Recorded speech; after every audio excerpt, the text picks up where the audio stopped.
बीजापुर गांव में सुबह के 4 बजे थे। खेतों से भोर की बूंदें टपक रही थीं। गांव में कोई भी चीज को बड़े उत्साह से देखा जाता है। एक बूढ़े आदमी ने देखा और बोला, अबे देख रहे हो कौन आया है इतनी सुबह इतनी बड़ी गाड़ी में। गाड़ी भी तो कितनी सुंदर है उनकी, ये भी तो देखो। ये तो है, अमीर लोगों की बातें भी अनेक होती हैं। इन सब बातों से अनजान गाड़ी से एक औरत उतरी। सिर से पांव तक लाल दी साड़ी में लिपटी, माथे पर बड़ी बिंदी, घूंघट इतना लंबा कि चेहरे की झलक तक न दिखे। उसके पीछे उतरा एक युवक, अर्जुन यादव, गांव का बेटा, जो कई साल पहले शहर चला गया था और अब बहू लेकर लौटा था। अरे ये तो अपना अर्जुन लगता है, बहुरिया लेकर आया है। अरे अर्जुन तुम, इसका ब्याह हो गया तभी तो बहू ले आया है। नमस्ते चाचा, नमस्ते सबको। शहर से बहू लाया हूँ, सिया नाम है। आप सबका आशीर्वाद चाहिए बस। हमारा आशीर्वाद तो सदैव इस गांव के सभी बच्चों के साथ है बेटा, सदा खुश रहो। अर्जुन को तो सब जानते थे, लेकिन बहू नई थी तो लोगों की निगाहें बहू पर टिकी थीं, जो चुपचाप खड़ी रही। हाँ, लाल लाल चूड़ियां, घूंघट पूरा, मगर पाँव में पायल नहीं। कुछ अजीब सी है ये बहू। कैसे पुतले की तरह खड़ी है, बिल्कुल सीधी। अरे मैं तो बस बता रही थी, बहू बहुत अच्छी है, बिल्कुल सीधी, मॉडल जैसी। अर्जुन अपनी माँ ललिता देवी के पास पहुंचा। हट, मुझे ठीक से देखने तो दे। ललिता देवी ने बहू को ऊपर से नीचे तक देखा, फिर कहा, वो सब तो ठीक है, लेकिन शहर की बहुएं क्या जाने रोटियां बेलना, गोबर उठाना, चूल्हा जलाना। निभा पाएगी या अपने कमरे में चुपचाप पड़ी रहेगी? अगर चुपचाप पड़ी रहने वाली लेकर आया है तो फिर क्या बहुरिया का सुख? आती नहीं आती क्या फर्क पड़ता है? सिया सब सुन रही थी। वो सिर झुकाकर बोली, नहीं अम्मा, मैं कोशिश करूंगी, और मुझे बहुत सारी चीजें आती भी हैं। जो ना आए आप बता देना। ललिता को उसकी आवाज में कुछ अजीब सा कंपन लगा, जैसे किसी गहरी गुफा से आई हो, मगर उसने कुछ नहीं कहा। सोचा नई बहू है, मन का वहम होगा। ठीक है, वो तो समय बताएगा कि तुम कितना काम कर पा रही हो और कितना नहीं, या कितना सीख पा रही हो। हाँ, अगले दिन गांव भर में बात फैल गई कि अर्जुन अपने साथ शहर की बहू लाया है। अरे अर्जुन की बहू को देखा, वो शहर की बहू लाया है। बेचारी ललिता भाभी के तो करम ही फूट गए, जो शहर की बहू उठा लाया उनका बेटा। हाँ, सुना तो है मैंने भी, लेकिन ये भी सुना है कि बहुत सुंदर और शर्मीली है। शहर की बहुएं कहाँ शर्माती हैं? हर कोई नई बहू को देखने के लिए उत्सुक था, मगर सिया कभी बाहर नहीं निकलती, न कुएं पर जाती, न मंदिर, न ही आंगन में आती। कहा था ना मैंने, शहर की बहुरिया लेकर आए हो। वो अंदर ही बैठी रहती है, कहीं भी दिखाई नहीं देती कि उसका चेहरा दिखाई दे। घर जाओगे तभी सामने आती है, वरना हमेशा अंदर ही रहती है। कल चलते हैं फिर उनके घर बहू को देखने। हाँ, क्या पता तब दिख जाए, आखिर कितनी सुंदर है वो। दोनों अगले दिन जाती हैं तो सच में सिया बहुत सुंदर होती है। दोनों खुश होकर अपने घर चली जाती हैं। हाय हाय, गलत थे हम तो, वो तो कितनी अच्छी है बेचारी। हाँ, कितना अच्छा खाना बनाती है, बातें भी करती है और आकर बैठी भी साथ में। सच में ललिता के तो भाग ही खुल गए। फिर एक रात ललिता देवी की नींद टूटी। उसे लगा कोई रसोई में बर्तन खड़का रहा है। हैं? ये इतनी रात गए, रसोई घर में कौन क्या कर रहा है? वो धीरे धीरे उठी और बिना आवाज किए रसोई तक पहुंची। रसोई में सिया खड़ी थी। हैं? ये तो सिया है, लेकिन ये क्या कर रही है? ललिता की नजर सिया के सामने रखी थाली पर पड़ी। थाली का रंग लाल था, जिसमें कुछ काले धागे, नींबू और हड्डियां पड़ी थीं।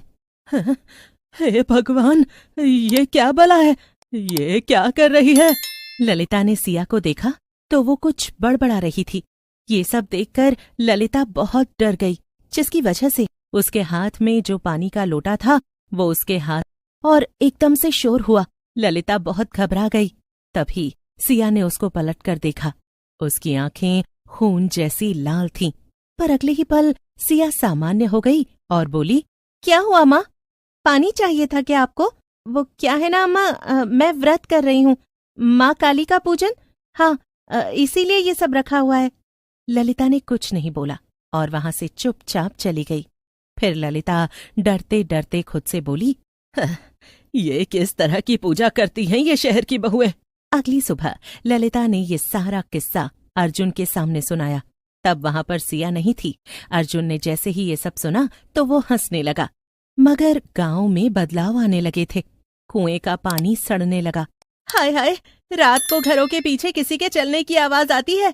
बुजुर्ग चंपा बुआ, जो पूरे गांव की झाड़ फूंक वाली थीं, एक दिन वो रात को किसी के घर से आ रही थीं, झाड़ फूंक करके।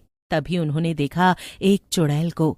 हे भगवान, उन्होंने अपनी बहू से कहा, एक चुड़ैल को देखा मैंने, उड़ते हुए। आधी रात को खेत के बीचों बीच खड़ी रहती है। फिर एक रात अर्जुन की नींद टूटी। उसने देखा सिया आईने के सामने खड़ी है, मगर आईने में उसका चेहरा वैसा नहीं दिख रहा था जैसा कि वास्तविक था। वो एक चुड़ैल थी। ये देखकर अर्जुन घबरा गया। अर्जुन को समझ आया, गांव वाले सही कह रहे थे। ये सिया नहीं, कोई चुड़ैल है जिसने लड़की का रूप लिया था। गांव की एक पुरानी चुड़ैल भी थी, बिजनी, जिसे वर्षों पहले गांव वालों ने जिंदा जला दिया था। उसने जब अपने बारे में सुना तो वो भी वापस आ गई। सिया और बिजनी दोनों चुड़ैलें एक दूसरे की दुश्मन थीं। सिया शहर की थी और बिजनी गांव की, लेकिन दोनों का उद्देश्य था गांव पर अधिकार। दोनों का आमना सामना हुआ और अब गांव बना था युद्ध भूमि। सिंगरौलीपुर गांव अब डर की गिरफ्त में था। कोई अनदेखा भय समाया हुआ था। क्या हुआ बेटा? अर्जुन परेशान था। उसकी आंखों के नीचे काले घेरे, रातों की नींद गायब और माथे पर चिंता की लकीरें थीं। तभी वहां चंपा बुआ आई। उनके हाथ में था एक पुराना कागज। बेटा अर्जुन, ये गांव पहले भी चुड़ैलों का अखाड़ा बन चुका है। 100 साल पहले भी एक औरत शहर से आई थी। उसका नाम भी सिया ही था। उसने गांव की आत्माओं को मुक्त करने का झांसा देकर उनका इस्तेमाल किया था। मतलब ये कि जो तुम्हारे साथ है वो कोई नई आत्मा नहीं, ये वही पुरानी आत्मा है जो हर 100 साल में लौटती है, नए रूप में। अर्जुन ने सिया का सामना करने का फैसला किया। उसके चारों ओर एक तांत्रिक मंडल बना था। वो बोल रही थी, आओ आत्माओं, अब मैं तुम्हें शांति दूंगी, लेकिन पहले गांव की माटी को मेरा बना दो। जब मैं औरत थी, मेरी शादी एक तांत्रिक से हुई थी। उसने मेरी आत्मा बेच दी और जब मैंने आत्महत्या की तो मेरी आत्मा को ये गांव निगल गया। अब मैं हर बार लौटती हूँ, हर बार बहू बनकर, हर बार बदला लेने, लेकिन कभी ले नहीं पाई। तभी सामने से आई चुड़ैल बिजनी। बस, अब बहुत हो गया। ये गांव मेरी जागीर है। तू शहर की आत्मा यहाँ की सत्ता नहीं ले सकती। और दोनों आमने सामने हो गईं। अर्जुन अकेले मंदिर गया। उसने पहली बार हाथ जोड़े। तभी मंदिर की घंटी अपने आप बजी। पुराने पुजारी की आत्मा प्रकट हुई। अर्जुन, सिर्फ तू ही है जो इस बंधन को तोड़ सकता है। तेरे रक्त में गांव और शहर दोनों का मेल है। सिया तेरी पत्नी थी, बिजनी तेरे गांव की आत्मा है। तुझे ही संतुलन बनाना होगा। अर्जुन ने अपनी कलाई काट ली और दोनों चुड़ैलों के तांत्रिक चक्र के बीच प्रवेश किया। उसका रक्त जमीन पर गिरते ही सब कुछ कांप उठा। नहीं, ये मत कर। और तभी दोनों चुड़ैलों की शक्ति एक विस्फोट में विलीन हो गई। आकाश साफ हो गया, हवा शांत हो गई। गांव में पहली बार पूर्णिमा की चांदनी फैली।